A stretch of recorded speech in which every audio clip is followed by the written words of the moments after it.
How's it going, everybody? Welcome to my channel, and today we're going to be discussing how to do the Moat trick for Mephisto, so that way you can kill and farm him efficiently if survivability is going to be an issue for you, or if you just want to make it easier on your character overall. So, one of the reasons that people would do the Moat trick if they are sorceress or anybody that's able to teleport is it allows you to be able to carry a lot of magic finding gear without having to worry about your resistances. For example, this is off my offhand, so the main hand. I have almost 0 on the resistances, still in the negative, which is not a good thing. But when it comes to Mephisto, he's really, really efficient at being able to one-shot somebody, especially if you have really bad resistances. Especially my hand that I would use for the kill shot, they are absolutely terrible. So this is going to be a trick that helps you with survivability, so that way you can carry a lot of magic finding gear, much like I do here. So we'll go ahead and go to the offhand because that's where all the rest of the gear is. So we have Alibaba for 81% MF, Shaco for 50%, Scolders for 101, 29 Ami, 25 Rhyme Shield, 25 Calking's Hooves, 28 Nagel, 29 Nagel, 14 Tal's Belt, and 32 Chance Cards with a 39% Geeds that I just found maybe about 10 minutes ago. And this is what gets me when you look at the stats. If you have Pluggy, you're able to see this, otherwise you have to do small math. But I have 476 MF when I switch to my offhand, so that way I can kill him. I will be doing all of the rest of it with my main hand because it allows for faster cast rate, even though when it comes to casting Blizzard, it does have a cooldown period, so it's not really critical then, but you want to make sure that you do switch.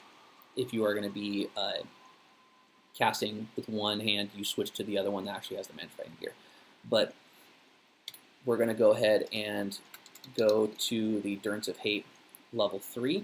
I teleport on players 1, so that way I don't have as much of an issue when it comes to running into demons, monsters, and especially if you accidentally teleport into a boss pack, it makes it to where they're not going to be causing as much damage, because what they would do is send you into hit recovery lock, and you want to be able to either save quit to save your experience if that is something that is critical to you, or you want to try to move your character in any direction or try to teleport away from them. But making it to where you set it to players 1 when you go down to the Endurance of Fate level 3 just allows for a lot easier survivability just getting to the 3rd layer, especially if you have a really, really long map. So I accidentally went to the docks, but let's go ahead to here.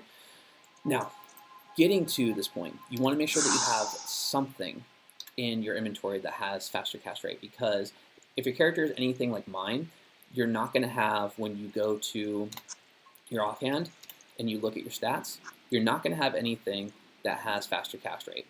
So if you switch and put it anything at all that at least gets you to that first breakpoint, here's the difference in the speed. So you have your offhand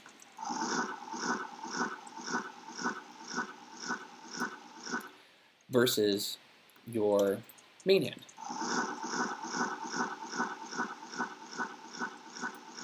So for those that are not aware, it doesn't really look like much of a difference, but it really does play a huge role when it comes to teleporting, especially for things that would be able to hit you while you're teleporting and kind of send you out of the teleport. So let's go ahead and get to level 3.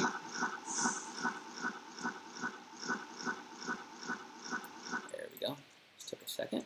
And now I'm going to switch to players 8 because I want to have the best odds of whatever he's going to be able to drop. And again, making sure that I'm on my main hand for the faster cast rate.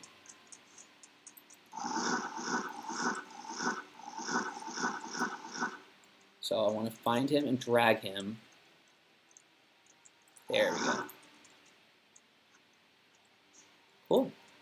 So it's really important to understand where you're supposed to stand, because you don't want to be too close. Like, this is the first place that you can trick him, right where the stairs are. If you get too close, he's still going to be able to attack you, and you don't want that. So you want to make sure that you have barely just his aura or the lower part of his elbows down visible. The other place that you can trick him is the circle platform that leads you to the Infernal Gate, which is right here. he's still able to attack. So you want to make sure that you stay your distance. But one reason that it's important that you stand primarily right around here is because if you look on the minimap, you don't want to aggro the council member that's in this area right here out over here, because one, he's going to attack you, and two, he's going to heal Mephisto. So you don't want to do that. Continuing to look on the minimap, you have the council members that you ran into, or that I did, when I was teleporting over here to get to Mephisto. You don't want to aggro them over to where you're at, because then they're going to attack you, and again, they might get close enough to Mephisto to actually start healing him. But if you go and follow the steps of how to moat trick him, so you find Mephisto, you drag him over to one of these sides, preferably over here gives you a little bit more playroom, not even really just on the minimap, but just under this platform itself. It gives you more playroom, and then if you look at Mephisto, he is almost like looking like a dog on a leash that just wants to get something that is just being yanked back, because he can't go across the moat. And then, depending on what kind of sorceress you are, if you are a sorceress, you could be cold sorceress and just start letting off some blizzards. Then you have fire sorceress, which usually the most effective thing is meteor, and then lightning for lightning sword. But let's go ahead and begin. This is just the easiest way to make sure that you have a good amount of survivability when it comes to fighting Mephisto, especially if your character is like mine, where she has really, really low resistances.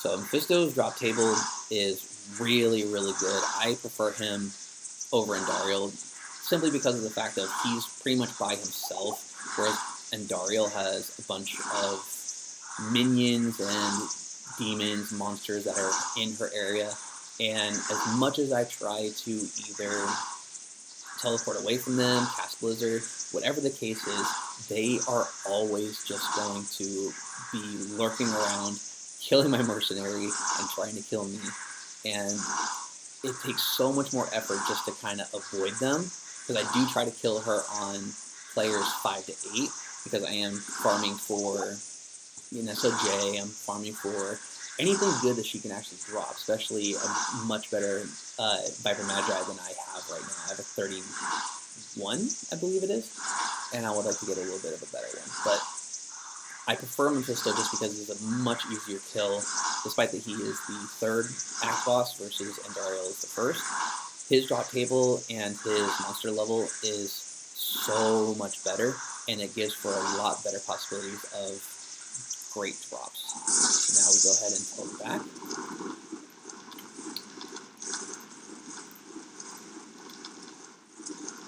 Pretty sure I have this already. All I'm asking for is please with this breastplate, please don't be Eisenhearts, please don't be Eisenhearts. I don't even have something to ID it, but you know what? I'm pretty much 99% sure that's an Eisenheart, and I really don't want that, so. Okay. And that's it. That's how you moat trick Mephisto. Simple, easy, and very effective in being able to increase your character's survivability, especially if, again, their res are in need of work. But that's going to be it for this video. I hope that you guys learned something and enjoyed the video, and I'll see you in the next one. Take care.